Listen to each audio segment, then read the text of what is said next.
Express. Foot Express.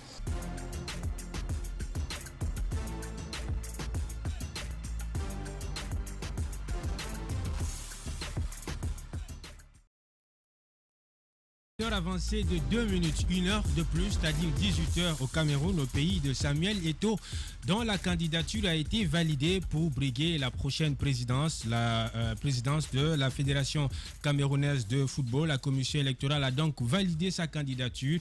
Il y a un autre problème, c'est bien le stade Olembe qui constitue un véritable casse-tête. La Confédération africaine de football va-t-elle dérober l'organisation de la Coupe d'Afrique des Nations au Cameroun?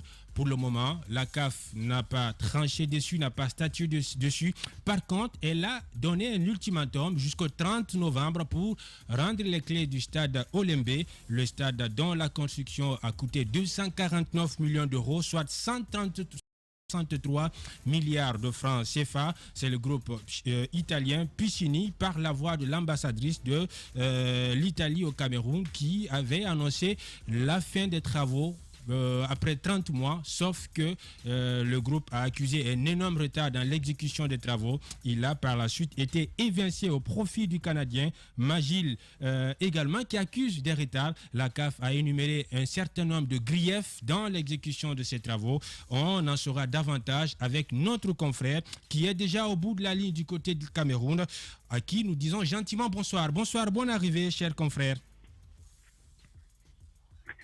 Oui, bonsoir à vous. Achille Foumena, journaliste sportif du côté donc du Cameroun. On s'intéresse au Cameroun parce que dans quelques semaines, disons pratiquement dans moins de 40 jours, le Cameroun va accueillir l'Afrique en miniature en organisant la plus grande messe du football continental, la Coupe d'Afrique des Nations.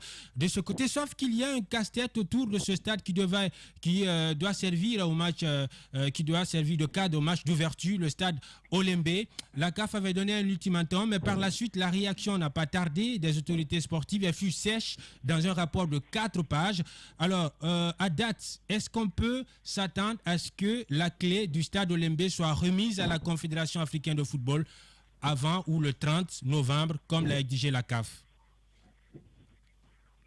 Alors, écoutez, il y a eu quelques remous ces derniers jours, mais je crois que le Cameroun, par la voix du ministre des Sports et de l'Éducation physique, a clairement donné sa position. Je vais vous citer, du moins paraphraser, un extrait de la correspondance du ministre des Sports et de l'Éducation physique. Il avait dit que en aucun cas, le Cameroun ne peut envisager la délocalisation du site de l'ouverture de la CAN au Cameroun. Vous comprenez qu'à partir de ces quelques lignes, que la partie camerounaise est résolument déterminée à tenir ses engagements.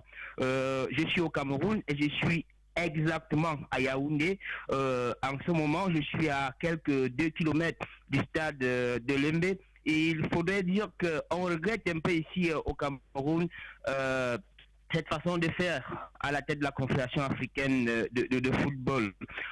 On ne peut pas se retrouver dans un moment comme celui-ci, quand l'Afrique tout entière, le monde du football, de manière générale, s'apprête à venir au Cameroun, et que quelques indélicatesses des gens qui gèrent le football viennent un tout petit peu prêter à saper le moral des uns et des autres. Je crois que le Cameroun, dans sa politique, dans son projet, a proposé 7 stades de compétition pour abriter la phase finale de la CAN 2021. Et même si, par extraordinaire, il se trouverait un problème avec un stade, le Cameroun resterait dans les normes avec 6 stades. Mais je peux vous rassurer que pour ce qui est du stade de Olembe, le match d'ouverture tel que prévu se disputera à Olembe, parce que tout est fait pour que le Cameroun tienne ses engagements. Le constructeur canadien qui avait repris, vous l'avez le chantier après les Italiens Piccini, a rassuré qu'à la date du 31 à la date du 30 au 30 novembre, j'allais dire, de l'Olembe sera prêt. Et nous restons dans cette logique, nous restons dans cette configuration. Ce qui s'est passé il y a quelques jours vient tout simplement du fait qu'on ne comprend pas pourquoi le bureau de la Confédération africaine de football, qui est installé à Yaoundé, a rendu un rapport qui s'est appuyé sur des photos qui n'étaient pas mises à jour. Et je crois que vous en êtes au courant, la Confédération africaine de football, lors de ses derniers travaux et de son comité exécutif et de son assemblée générale, s'est amendé en faisant son mea culpa. Vous avez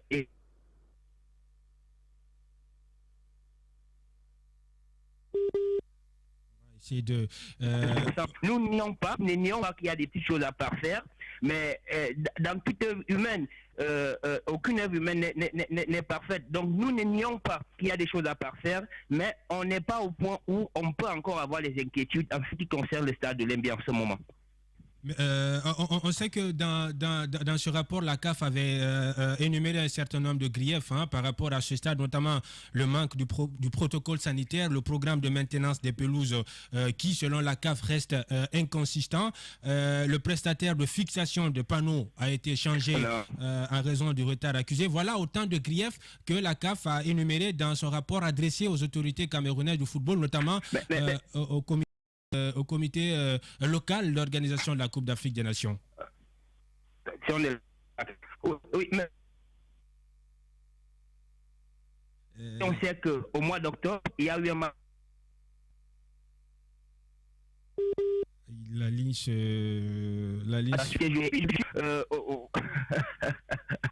Allô? Est-ce que vous m'entendez? Oui, on vous entend à présent. Vous êtes en direct.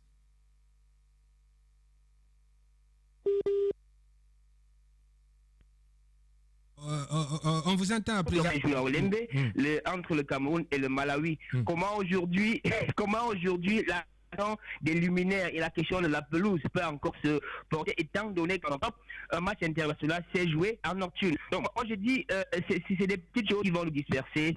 Je vous l'ai dit, le Cameroun est résolument déterminé à respecter tous les éléments du cahier des charges tels que conclu avec la Confédération africaine de football. Lui, c'est Achille Foumena, journaliste sportif du Cameroun. Il y a le stade Olembe qui fait débat. Il y a également l'accord cadre qui scelle définitivement l'attribution de la Coupe d'Afrique au Cameroun. On sait que dans un passé récent, des membres de la Fédération camerounaise ont demandé au TAS de faire annuler la ratification par la CAF d'un accord cadre signé entre la FECAFOOT, le Cameroun et la CAF concernant la Coupe d'Afrique des Nations. Les guéguerres intestines au sein de la Fédération camerounaise de football sont en train de se transposer, de glisser sur le terrain de la Coupe d'Afrique des Nations. Vous avez également eu vent de cette information? Oui, ça, en fait, ça c'est des choses, j'ai pas envie de rire parce qu'il ne faudrait pas manquer de respect à qui que ce soit, mais je voulais vous rassurer qu'aucun Camerounais n'est prêt à voir cette CAN se dérouler ailleurs qu'au Cameroun. Il se trouve que au sein de la Fédération camerounaise de football, il y a des dissidences et maintenant une faction a saisi le tribunal arbitral du sport de Lausanne pour contester la qualité de Sédou Moubondjoya qui a posé sa signature sur ce document en tant que président de l'association organisatrice, c'est-à-dire président de la Fédération camerounaise de football. Mais il se trouve que avec la Confédération africaine de football et le gouvernement camerounais, le ministre des Sports qui représente l'État du Cameroun en matière sportive, comme vous savez, vous êtes d'accord avec moi que la CAN n'est pas seulement une affaire de fédération, mais c'est également une affaire d'État. Donc, excusez-moi de vous le dire, c'est un coup d'épée dans de l'eau, c'est quelque chose qui ne va pas prospérer. Je vous l'ai dit, le Cameroun tient sa CAN et il va l'organiser comme il se doit. Il va l'organiser comme il se doit, sauf que le Cameroun s'est vu déchoir de l'organisation de la CAN en 2019. On a vu l'Égypte qui s'est proposée comme pièce de réchange. Et 2019, 2020, 2021, le même Cameroun, l'organisation de la CAN au Cameroun se conjugue encore au conditionnel. Ça suscite de sempiternels débats. Pour vous, est-ce que c'est un acharnement contre le Cameroun ou bien qu'est-ce qui explique réellement autant de débats sur l'organisation de la CAN au Cameroun?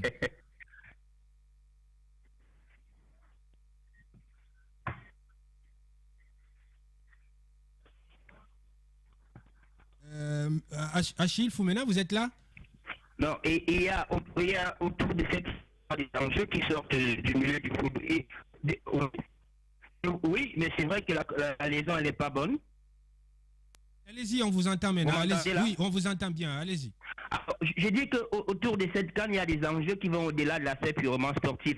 Je ne vais pas y revenir ici. Ça peut s'exprimer sur le plan politique et partout ailleurs. Il y a également la question, vous l'avez évoqué tout à l'heure, le débat autour de la Fédération camerounaise de football. Il y a des gens qui parfois sont tentés de faire des choses qui vont au-delà de ce qu'on pourrait tolérer. Mais bon, je vous ai dit que dans chaque maison, il y a des grincements dedans, les gens peuvent se fâcher, mais je dis que ce soit les Camerounais du bord X ou les Camerounais du bord Y, tous veulent que la CAN se joue au Cameroun, de même que la Confédération africaine de football. Il y a eu entre-temps des incompréhensions et je crois que les derniers jours ont permis de dissiper les malentendus. Maintenant, oui, il y a eu glissement, mais vous devez aussi comprendre que sous la Confédération africaine de football, sous Ahmad Ahmad, a changé unilatéralement les thèmes du cahier des charges, tels que conclu avec le Cameroun. Le Cameroun n'a jamais postulé pour l'organisation d'une CAN à 24, mais c'était plutôt une CAN à 16. Mais en cours de procédure, la CAF, de manière unilatérale, a changer les thèmes du contrat, on est passé de 16 à 24. Mais si le Cameroun, malgré tout cela, réussit quand même à tenir, je pense que c'est un effort à encourager. Et le président de la Confédération africaine de football, Patrice TP, n'a pas manqué de le faire à plusieurs reprises. Il a salué les colossaux efforts que le Cameroun a consentis pour maintenir l'organisation de cette compétition. Oui, Achille, vous qui êtes sur place, qu'est-ce qui prouve réellement aujourd'hui que le Cameroun est prêt pour organiser cette CAN-là? Ça, c'est la première question. La deuxième question... Alors... Oui. Alors, si on est en Afrique et que quand on parle de football, vous doutez du Cameroun, ça veut dire qu'il y a un problème. Le Cameroun, c'est quand même un quart de nord. Le Cameroun, c'est une grosse nation de football en Afrique et même au monde. Alors, si les autorités camerounaises vous rassurent que tout sera vrai, c'est vrai qu'on reconnaît qu'il y a eu des difficultés bien avant, et quand on se met encore à douter, c'est qu'il y a un problème quelque part. Je pense que vous devez vous fier à ce que disent les Camerounais, parce que ce n'est pas le Cameroun qui pourrait accepter que l'organisation de la CAN sur son sol soit quelque chose de bâclé, quelque chose de Voilà, Achille, nous... Vous savez que la dernière fois que le Cameroun a organisé une compétition de ce genre, c'était en 1900... Oui, Achille, certainement, vous connaissez le contenu du cahier des charges. Une année après... S'il vous plaît, vous connaissez le contenu du cahier des charges de la Confédération africaine du football. En réalité, quelles sont les réalisations qui sont faites là-bas? De savoir. On ne doute pas, mais si y a des rumeurs, certainement il y a quelque chose qui ne va pas. Il faut le dire au jour d'aujourd'hui. Qu'est-ce qui est fait au Cameroun? Je vous dis, si c'est vous qui pensez qu'il y a quelque chose qui ne va pas, je suis sur place au Cameroun, je vous donne rendez-vous au Cameroun. Je vous donne rendez-vous, puisque c'est le stade de l'Embe qui fait problème, je vous donne rendez-vous à Yaoundé le 30 novembre et venez juger de vous-même. Puisque si ce que je vous dis ne vous satisfait pas, je vous donne rendez-vous et le 30 novembre, on pourra en parler. Mais on pose des questions pour réellement que vous c'est pas ça va, c'est pas pour faire des commentaires. Peut-être nous et la CAF, parce que c'est la CAF qui demande quand même qui demande des exigences au Cameroun. Donc à ce niveau, vous pouvez simplement nous citer en termes d'infrastructures sanitaires, c'est ce qui est fait, en termes de stade, c'est ce qui est fait, en termes d'infrastructures routières, c'est ce qui est fait. C'est du concret, on veut entendre. Et en termes de garantie sécuritaire également. Vous oubliez qu'au mois de janvier, le Cameroun a organisé le CHAN. Je vais donc vous dire qu'à Garoua, le stade de compétition, il est prêt. Quand on sort de Garoua, il y a d'ailleurs joué ces matchs de Coupe africaine. À Limbe, le stade est prêt. Ce stade a abrité les matchs du CHAN. À Bafoussam, le stade est prêt. Douala a 2 stades.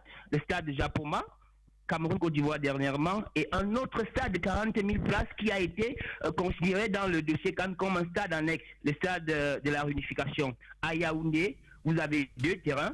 Le stade Omnisport Amadou Aïdjo de Yaoundé et le stade de Lembe. Ça fait au total 7 stades alors qu'on en a besoin de 6. Donc je vous fais fi des stades d'entraînement parce que chaque stade que j'ai cité ici a au moins 2 annexes et c'est des choses vérifiables. Donc je ne comprends pas pourquoi on devrait se retrouver à douter à ce moment. Bien, Achille Foumena, journaliste sportif camerounais en direct dans cette émission Foot Express. Oui, Med. Alors là, on sent que c'est un véritable patriote camerounais qui parle là. Achille, moi, ma question, c'est par rapport par exemple, lors de l'Assemblée générale extraordinaire, la CAF a mentionné que les 95% de travaux sont réalisés. Est-ce que vous confirmez, vous qui êtes sur le terrain? Et en secondo, est-ce que sur le plan sanitaire, le Cameroun a fait quelque chose de ce côté pour que la compétition puisse optimalement se dérouler? Moi, je vais embrayer sur la question de Mohamed pour évoquer l'aspect sécuritaire. Parce qu'on a vu pendant le CHAN, Limbé, par exemple, une fraction opposée au pouvoir public camerounais avait menacé de faire revivre le scénario Cabinda à la délégation venue assister au championnat d'Afrique des Nations sur l'aspect sécuritaire. Qu'en est-il? Et surtout, le CHAN n'est pas la CAN, c'est pas le public. Voilà. On craint, il y a les démons du triste scénario de Cabinda qui hante encore les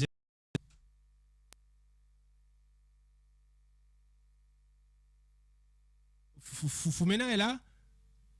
On va essayer de le rappeler.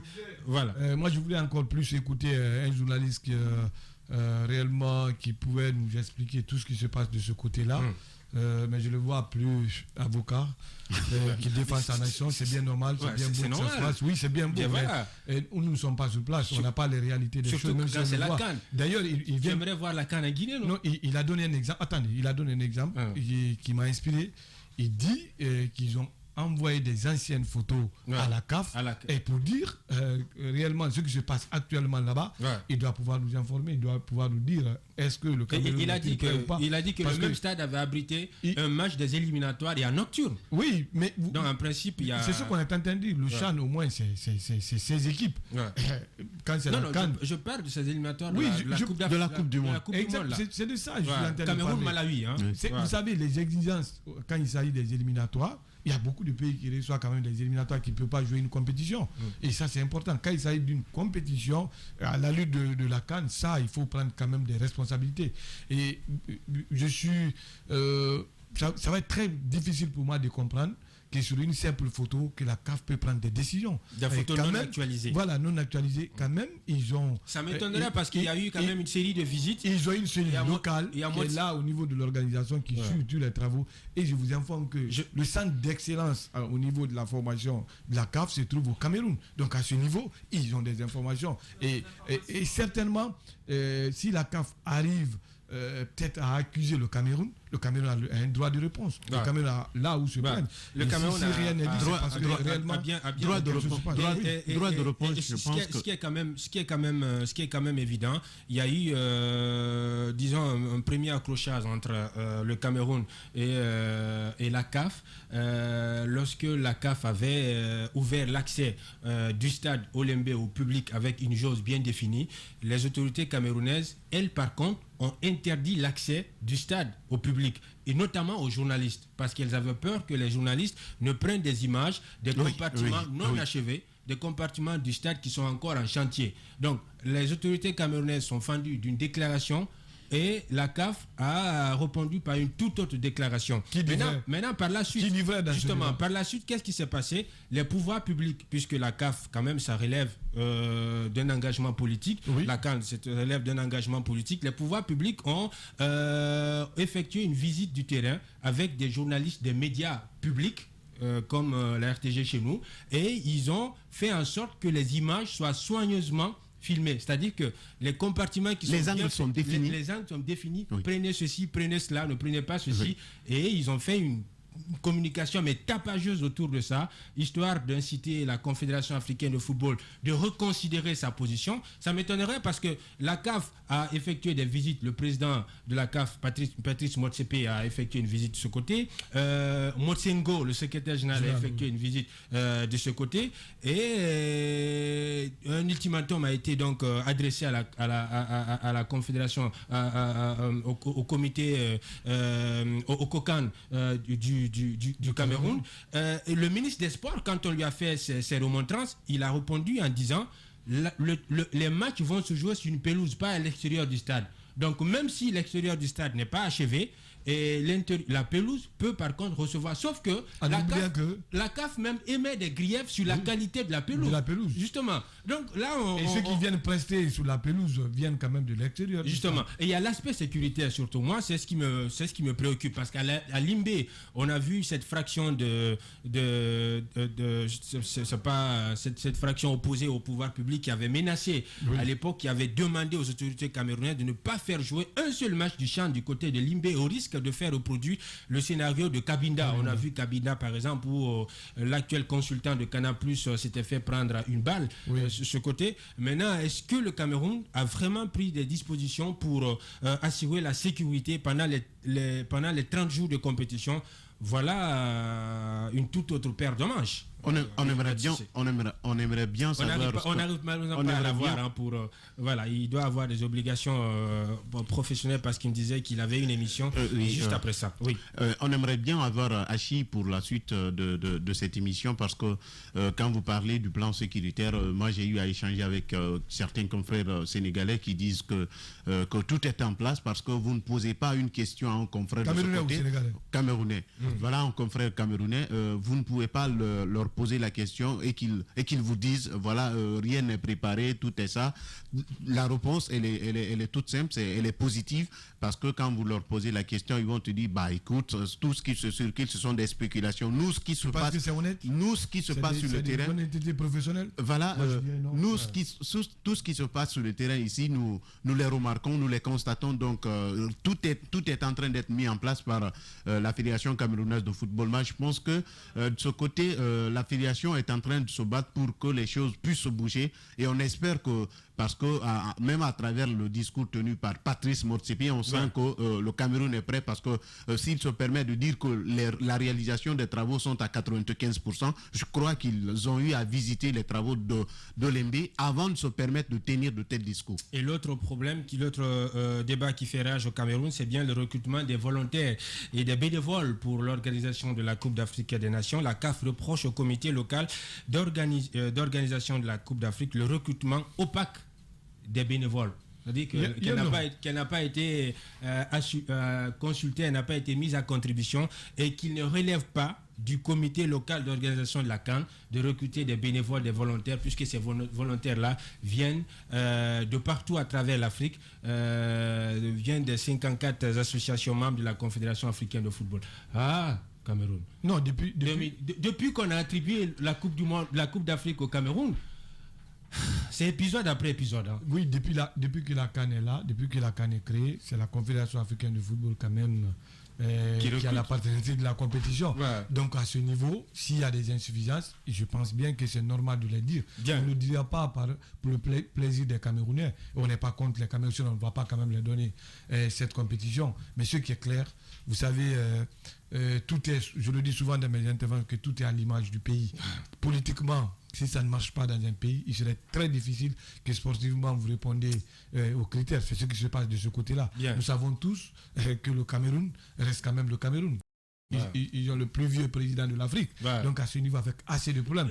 Et il y a tellement de guerres de sécession de ce côté-là. Donc ça reste avec les séparatistes anglophones au nord du Cameroun. Voilà, et dans l'intervention de Achille, il a toujours dit le Cameroun tiendra sa CAN, le Cameroun fera tout pour faire sa CAN, le Cameroun est prêt pour sa CAN. Et nullement il a eu des difficultés pour pouvoir nous expliquer pourquoi la CAF n'a pas raison de pouvoir s'opposer. Moi je sais une chose, ça serait très difficile pour la CAF de délocaliser une compétition qui est déjà prévue dans un pays. Il n'y a d'ailleurs que deux pays. Si la CAF doit le faire, c'est certainement. Il n'y a d'ailleurs que deux pays qui se sont montrés preneurs parce que vous aviez l'Égypte qui revient encore une fois pour dire voilà, s'il y aura la délocalisation, on est prêt à accueillir la compétition. Le Maroc également. Il y a également le Qatar aussi qui a manifesté son intention de recevoir la compétition sur son territoire. Le Maroc est toujours, le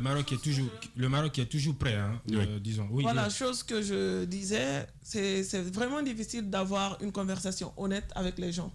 Parce que là, on a posé des questions, il esquivait les réponses. Tout est rose, parce que voilà, tout est bien, tout se passe bien. Mais nous, on a juste demandé à savoir, attends, pourquoi on dit tel, pourquoi on dit... Non, mais le Cameroun va recevoir... C'est comme si nous, on était là, parce que c'est comme si... Vous prenez pour la cave. Voilà, et puis c'est comme si on était jaloux que le Cameroun organise et pas nous. Non, pas du tout. Nous, on sait qu'on ne peut pas organiser la CAN. Cela se fait sentir, même à travers ces déclarations. Voilà. Bien. Donc, moi, je me dis, quand on est journaliste sportif, quand on te pose une question, il faut être honnête, même si tu ne veux pas critiquer le pays. Oui, il y a une façon de répondre. Il y a une fibre patriotique. Oui, il y a une fibre patriotique. Qui est passée par là. Oui, oui. Voilà. Mais n'oublie pas qu'on peut parler quand on te dit pourquoi.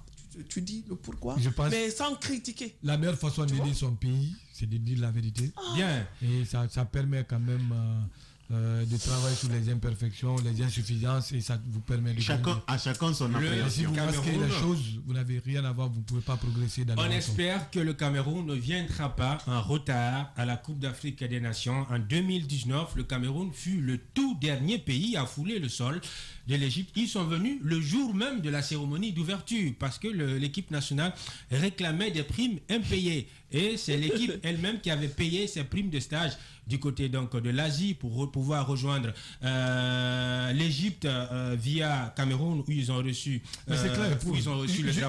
Et en 2017, fraîchement sacré champion d'Afrique, le Cameroun a été incapable d'assurer la facture d'hôtel du côté de la France. Conséquence, l'équipe a été privée de son petit déjeuner à l'hôtel, interdit d'accès à l'hôtel. Je viens de pointer du doigt la responsabilité politique. Ouais. Souvent, quand vous partez sur la page de Rémi Ngono, il ne fait pas de cadeau, il est camerounais, mais il ne fait pas de cadeau. Et Samuel Eto'o, s'il a eu des problèmes à un moment donné au Cameroun, c'est ça. On a vu qu'au Cameroun, je vous donne un exemple tout bête. Dans ce studio, peut-être moi, mais le pouvoir du président camerounais est plus âgé que vous tous. Ça fait plus de 39 ans, il est au pouvoir. Ça veut tout dire. Donc à ce niveau, certes, il y a des équipes, certes, il y a des clubs, pardon, je vais dire. Certes, le Cameroun a fait des résultats dans les temps, mais aujourd'hui, il y a des difficultés de ce côté-là. D'énormes problèmes. Et en termes de corruption... Mais ils n'assument pas. Oui, le Cameroun fait partie des pays les plus corrompus. Et le pire, c'est qu'ils n'assument pas. La corruption on assume parce qu'on imaginez que nous pouvions organiser la Coupe d'Afrique des Nations en 2025. On parle pas de la Guinée. Imaginez ça. Non, ça, tu vas imaginer. Tes petits enfants vont imaginer. Voilà. Le poisson. Il n'est pas interdit de Qu'est-ce qui s'est passé L'autre anecdote assez inouïe qui s'est passée du côté du Cameroun, c'est lorsque la fédération camerounaise a suspendu la Ligue de football camerounaise pour, dit-elle, violation répétée des textes de la Ligue, et la fédération a confié la gestion du championnat à un staff technique qui ne soit pas du tout, qui n'a rien à voir avec la Ligue guinéenne de football professionnel. On s'est retrouvé avec un pays camerounais, la Ligue camerounaise. On s'est retrouvé dans un pays avec deux championnats différents, arbitrés par des arbitres venus d'ailleurs, du Cameroun. C'est compliqué. C'est compliqué. On se rappelle lors du CHAN. Gros bazar. À la veille même du début de ce CHAN-là, le président de la Fédération camerounaise de football a été quand même suspendu par la FIFA. Justement. C'est pour vous dire jusqu'où il y a des problèmes. Mais quand même, il faut le reconnaître. Je voudrais, malheureusement pour nous, il est parti, mais l'arrivée de Samuel Eto'o, peut-être à la tête de la Fédération camerounaise de football, on allait peut-être le poser la question, qu'est-ce que l'opinion pense de ça? Est-ce que ça peut changer assez de choses? Est-ce qu'il peut apporter, en tout cas, du nouveau au sein de leur famille de football, là où il y a assez de problèmes aujourd'hui? On a vu des joueurs, le Cameroun perdre certains joueurs qui pouvaient apporter mieux. Faute de quoi? Parce qu'on parlait de l'administration, on parlait de l'entretien de ces professionnels qui n'étaient pas dans les conditions. Souvent, il y avait quand même des ruptures de grève qui s'organisaient à leur intérieur. Et ces derniers temps, ça restait très compliqué pour le Cameroun. Bien. La Coupe d'Afrique des Nations, la plus grande messe du football continental, se déroulera du 9 janvier au 6 février dans le pays de Samuel Eto'o, candidat à la prochaine élection pour briguer la Fédération camerounaise de football. Nous, on va revenir au pays. On l'avait annoncé. Warab Benjeloun, président du Sumba FC de Conakry, de Dubreka plutôt, accuse son secrétaire général de détournement de fonds et le suspend à titre conservatoire. Que s'est-il passé dans cette famille du football du Sumba FC de Dubreka? On a Warab Benjeloun, président du Sumba Football Club de Dubreka. Monsieur le Président, bonsoir, bonne arrivée. Oui, bonsoir. Alors, très ravi de vous avoir en direct dans cette émission Foot Express. Pour commencer, Monsieur le Président, ça fait, disons, un bon paquet de temps, on ne vous voit pas proche de ce club-là. Beaucoup de langues se sont déliées, affirmant que le président Wahab, disons, s'est définitivement retiré de la gestion du Soumba FC du Dubreka. Est-ce que vous pouvez nous confirmer maintenant et tout de suite que vous êtes encore le président du Soumba FC du Dubreka en activité? Je pense que si c'était le cas, vous aurez eu une information officielle quand même venant du club. Mais pour l'instant, je pense que, voilà, moi je l'apprends à travers vous. Hein. C'est vous-même qui m'apprenez ça. D'accord, donc vous êtes le président du Soumba FC du Dubreka. Alors, vous avez récemment suspendu votre secrétaire général pour détournement de fonds.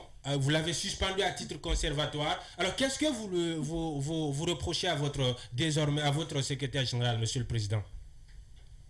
Merci beaucoup. En tout cas, tout d'abord, je vous ai entendu dire que je n'accuse personne. Donc déjà, ça c'est la première des choses. Après, nous avons constaté des irrégularités. Comme ça se passe dans toute entreprise, il y a des irrégularités qui se passent. Il faut quand même vérifier d'où ça provient et puis essayer de situer les responsabilités. À l'heure où je parle, le secrétaire général est bien sûr suspendu à titre conservatoire parce que c'est la seule personne qui était habilitée en tout cas à pouvoir, comment dirais-je, superviser le club. Et si quelque chose comme ça se passe, je pense que voilà, il est important qu'il puisse nous donner un peu sa version des faits. Malheureusement, nous n'avons pas pu le joindre depuis cette constatation-là. Et pour empêcher que le club ne fonctionne et pour éventuellement éviter que pendant les enquêtes, que les gens ne soient pas à l'aise pour travailler tranquillement. Donc nous avons pris une décision conservatoire, celle de le suspendre en attendant la fin des investigations. Bien. Quand on parle de détournement de fonds, on suppose forcément qu'il ait bénéficié d'une complicité, soit à l'interne ou en dehors de la maison du Soumba. Est-ce que vous soupçonnez une complicité ayant facilité à votre secrétaire général suspendu, bien sûr, à titre conservatoire, de se livrer à de telles bassesses? D'abord, je répète encore une fois, je n'accuse personne. Tout ce que je sais, c'est qu'on a des joueurs pour lesquels les droits qu'on devait percevoir n'ont pas été perçus. Ils ont été transférés de manière assez on va dire les choses assez anormales, ou en tout cas dans le dos du club de football. Et des encaissements ont été faits sur un compte qui n'est pas le nôtre, mais qui a été ouvert à notre nom. En tout cas, ce n'est pas un compte que gère le Soumba FC de Dubreka. Nous, on a deux comptes. Le premier compte, c'est au niveau de la Skybank. Le deuxième compte, c'est parce que la Ligue nous a demandé d'aller au niveau de la banque sahélo-sahélienne. Maintenant, si on découvre un troisième compte qui n'est pas vraiment un compte que nous avons ouvert, ou en tout cas pas à ma décision, donc c'est quelque chose qui nous a surpris. Et quand on a fait un peu, voilà, les premières enquêtes nous donnent que oui, c'est un compte qui a été ouvert pour encaisser des transferts venant de clubs étrangers. Wahab Benjeloun, président du Soumba FC de Dubreka. Alors, Monsieur le Président, loin de faire l'apologie de ce qui s'est passé, de ce que vous dénoncez, vous décriez, de la gestion rocambolesque que vous dénoncez au sein du Soumba Football Club de Dubreka, on sait qu'à un certain moment, vous avez été aspiré par la vie politique, vous avez même payé la caution pour briguer la magistrature suprême du Sénégal. Est-ce que la distance que vous aviez prise, vous aviez observé à l'égard du club, n'aurait pas favorisé cette gestion rocambolesque? Loin, encore une fois, de justifier de telles pratiques, loin s'en faut. Écoutez, moi je dis les conclusions vont en être tirées, mais je pense que non, en aucun cas. Je ne suis pas la première personne qui allait briguer un mandat ou qui a eu à participer à une campagne. La preuve, j'ai mes affaires qui fonctionnent toujours, donc je pense que ça ne doit pas être... pour moi, ce n'est pas un élément déterminant. Je pense plutôt que oui, il y a peut-être des failles qu'il va falloir, pas seulement au niveau du club, mais même au niveau de l'institution qui gère le football, pour qu'on puisse avoir une meilleure visibilité de l'effectif entier de tous les clubs de football. Je pense qu'il est grand temps maintenant qu'on parle de dématérialisation, qu'on essaie de voir un peu comment on peut sécuriser tout ça, parce que voilà, on est en 2021, les choses vont très très vite. Je pense que c'est pas seulement un problème qui est lié au Sumba ou au président du Sumba parce qu'il est allé faire de la politique ou pas. Je pense pas que c'est lié à ça. En tout cas, pour ma propre personne, ça n'a pas changé. Moi, depuis bien des années, bien avant que le Covid ne commence, je suis quelqu'un qui est habitué à faire du télétravail parce que je vous rappelle quand même que à part Canal+, j'ai ma propre société dans laquelle je fais beaucoup d'importations, j'ai pas mal de partenaires, il m'arrive souvent et très souvent de voyager. Je pense plutôt que oui, depuis ces 2 dernières années, j'ai beaucoup moins voyagé en raison des conditions sanitaires. Donc voilà, pour moi, non, ça doit pas être, voilà, ça. Pour moi, c'est pas lié à ça du tout. Bien, coach Véran. Oui, monsieur le Président, la saison passée, on a fait un constat, les matchs de Sumba ne se jouaient plus à Dobreka. Ça se jouait ici à Conakry, du côté de Koléa. Et après le résultat final, on a vu Sumba relégué à National 1. Vous pouvez nous expliquer qu'est-ce qui est arrivé réellement, parce que à un moment, on a eu votre secrétaire général ici qui nous expliquait, on a eu le président du district de Breka qui réclamait quand même le retour du club dans leur portefeuille. Vous pouvez nous faire un résumé de tout ce qui s'est passé la saison passée? D'abord, je vais dire une chose. Il n'y a pas à réclamer portefeuille ou pas. Le club du Sumba m'a été cédé. Donc, si des gens veulent reprendre le Sumba, je pense que il y a des voies et moyens légaux. Quand on veut reprendre surtout une société, n'oubliez pas que depuis, quand on a cédé le club n'était pas professionnel. Maintenant, la Ligue est professionnelle. C'est une société qui existe. Donc, pour moi, franchement, pour ne pas qu'on perde du temps dans des débats aussi stériles, le club m'appartient, le club du Sumba m'appartient jusqu'à preuve du contraire, jusqu'à preuve que je décide de céder ou bien une personne vienne ou en tout cas que la préfecture vienne pour négocier pour me dire que oui, nous voulons, on est intéressé à reprendre le club et tout. Ça, c'est une décision, c'est quelque chose, c'est une discussion qu'il y aura et ça, il n'y a aucun problème. Donc pour l'instant, pour moi, c'est vraiment pas un sujet d'actualité. Ça fait plus de 5 ans que les gens continuent à nous bassiner avec ça. Je pense que c'est vous, les journalistes, qui donnez l'occasion à des personnes de venir vous les tenter. Nous savons quand même que, Monsieur le Président, nous savons quand même que Sumba de Dobreka est un patrimoine. Et on a vu à un moment le district gérer ce club-là. Si réellement le club a été cédé, c'est bien normal que vous essayez de donner de l'information au niveau du public, parce que nous on l'a pas dit comme ça. C'est un président du district de football qui s'est permis quand même de nous demander, on lui a donné la parole et il avait donné la version des faits. Monsieur, quand le football guinéen les clubs là étaient gérés par les districts et d'autres là, c'est le budget de l'État. Aujourd'hui, est-ce que l'État guinéen, c'est vous qui l'avez vu, dire que l'État guinéen va sortir des budgets pour dépenser dans les clubs professionnels? Donnez-moi un seul exemple de club que l'État gère aujourd'hui à travers la préfecture. Donnez-moi un club qui est prêt à mettre l'argent qui est géré par la préfecture. Pour l'instant, à ce que je sache, le club du Sumba FC m'a été cédé. J'y ai dépensé des centaines de milliers de dollars, pour ne même pas dire des millions de dollars. On peut les sortir ça. OK? Donc, si quelqu'un veut un club, il veut reprendre un club, ou quoi qu'il en soit, je pense que la moindre des choses, rien n'est impossible dans la vie. Il va falloir donc discuter, mais c'est des discussions sérieuses. C'est pas à travers des radios, c'est à travers un courrier qu'on adresse et qu'on me l'adresse et qu'on me dise, voilà, nous sommes intéressés à reprendre le club. Dans ce cas, on va discuter entre hommes d'affaires, on va regarder un peu ce qu'on a fait, ce qu'on a mis dans le club, et puis chacun trouve un terrain d'entente, et je veux savoir qui va être le payeur. Ok, Monsieur le Président, parlez-nous du résultat de votre club ces derniers temps. Non, je voulais quand même qu'on parle de ça déjà, qu'on essaie de fermer ce volet-là, parce que c'est la deuxième fois dans la journée que j'entends la même question. Maintenant, si vous demandez des résultats par rapport à Dobreka, là où c'était avant, comment on appelle, pourquoi on a des...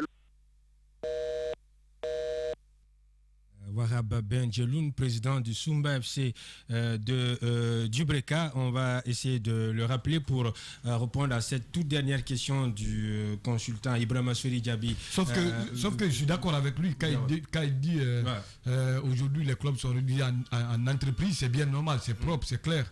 Mais ce qu'on a constaté... Monsieur le Président, Monsieur Wahab. Excusez-moi. Voilà. Oui, vous m'entendez? Oui, on vous entend. Vous êtes en direct. Oui, donc je disais que à ce que je sache, sur les informations les plus fraîches, je sais qu'on avait déménagé, il y avait déjà le contexte qui était lié au Covid, ça c'était il y a 2 ans, il y a 2 ans ou il y a 3 ans, c'était surtout par rapport aux situations des stades et au-delà. Donc tous les tournois ont été faits sur place.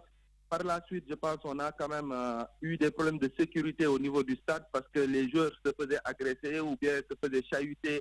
En tout cas, ils en venaient presque aux mains. Donc on a décidé à un moment donné, comme le stade ne répondait vraiment pas, ne donnait pas vraiment des critères de sécurité, pour l'instant qu'on reçoive nos matchs à Coléa, le temps que de trouver une solution par rapport à ça. Et vous voyez nettement que ça a beaucoup impacté sur nos chiffres parce que nous, on préfère jouer à domicile. C'est un stade qui était imprenable et toute équipe, en tout cas, qui se respecte, veut jouer devant ses supporters. Je sais que c'est quelque chose qui est malheureux, qui s'est passé, mais éventuellement, on est en train de rectifier ça et puis voir comment on peut faire pour mettre les joueurs et en tout cas les supporters dans de meilleures conditions pour qu'on puisse continuer à recevoir nos matchs à Dubreka. Benjeloun, président du Soumba FC de Dubreka. Monsieur le Président, en tout cas, il ne nous reste plus qu'à vous dire merci de nous avoir accordé une partie de votre précieux temps. Merci beaucoup. J'aimerais vous remercier et remercier l'ensemble de vos auditeurs. Merci et bonne soirée chez vous. Il ne reste plus que 2 minutes à grappiller ensemble. Mohamed Kamara, oui, Kadiatou. Quoi? Non, mais je vous écoutais et tout, mais il a raison. Mais franchement, je suis d'accord avec le président.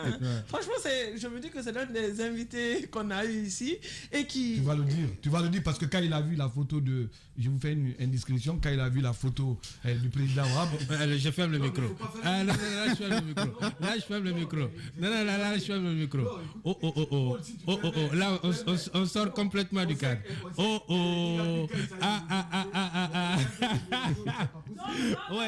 Oui, Med. Et moi, je pense que ce qui passe pas, Med. Moi, je pense que ce que le Soumba est en train de subir, c'est quelque chose qui mérite d'être revu parce que la question que j'aimerais poser au président, malheureusement qu'on n'a plus le temps, c'était de savoir, certes, aujourd'hui, Soumba se trouve dans l'ornière, mais est-ce qu'il y a de nouvelles pour faire sortir ce qu'on appelle ce club dans cette ornière qu'il s'y trouve? Bien, forcément. Oui, non, moi, je voulais avoir une précision. Dire que les clubs doivent être rédigés en entreprise, je le sais bien. Aujourd'hui, ce n'est pas les préfectures des communes qui les gèrent. Mais quand on reçoit le plan qui parle du protocole d'accord qui n'a pas été respecté, c'est de ça. Il s'agit. On n'est pas quand même contre que ces clubs soient gérés par des entreprises. Nous savons tous que le président il a donné assez de choses. En tout cas, il dit. Ces derniers temps, la question de Paul méritait d'être placée. Sa distance avec le club là, c'est ce qui a fait plonger le club dans le noir. Justement. Merci Medse. Merci Paul. Ibrahima Sori. Pourquoi tu as fermé mon micro? La liberté d'expression n'est pas respectée dans ce studio. Paul Fatia Tunkara, quand même. Ok, je te donne la réponse après. Non, mais nous sommes à espace. Nous sommes à espace. De leur opinion et je vais porter plainte pour le Fatia Tunkara parce qu'il a fait. J'assume vraiment des propos. Merci. Merci. Bon début de semaine. Allez, merci beaucoup. Merci à Mohamed Kamara qui était à la réalisation côté radio. À la télé, il y avait Lamine Sidibé. Il y avait également Salimou Fofana. Moi, je vous quitte avec ce petit proverbe qui dit tout simplement, si tes adversaires te tiennent le maillot, c'est parce que tu t'en vas marquer. Mais si Dieu est ton protège tibia, tu n'as pas peur d'être massé. Prenez soin de vous et bon début de semaine par anticipation sur Adafo Média, Radio Espace et Espace TV. Foot Express.